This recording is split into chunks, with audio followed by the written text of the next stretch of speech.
ہیں لیکن حقیقتاً وہ اغوا ہو چکے ہیں۔ آپ کے بچے آپ کی گود میں ہونے کے باوجود تہذیب مغرب کی آغوش میں ہیں۔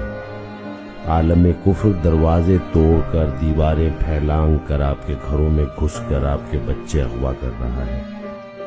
آپ کا ٹی وی اور دیگر اسکرینیں آپ کے بچوں کے دماغوں پر قبضہ کر چکی ہیں۔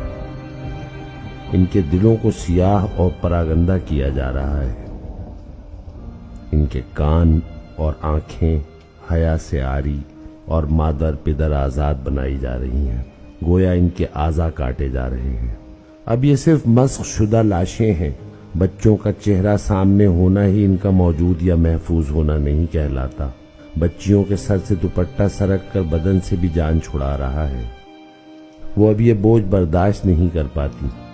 وہ گھر چلانا اور گھر بنانا چھوڑ رہی ہیں۔ وہ باہر کی دنیا کی اسیر ہو رہی ہیں، اور بچے ہونے کے باوجود مائیں بے اولاد کر دی گئی ہیں۔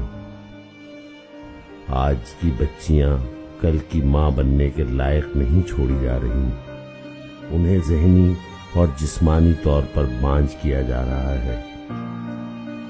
ہم بچوں کو اپنی جیبوں سے بھاری فیسیں دے کر اس تہذیب کے حوالے کر رہے ہیں، وہ تہذیب کہ جس نے آپ سے آپ کا خالق چھینا، اور آپ کی آنے والی نسلیں بھی۔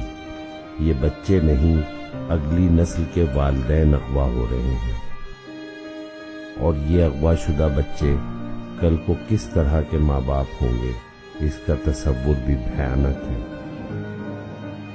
جب تربیت کا پہلا مدرسہ ہی تباہ کر دیا جائے گا، یعنی آغوش مادر، باپ کو بے حیا اور آزاد کر دیا جائے، تو اسے کہتے ہیں کڈنیپنگ۔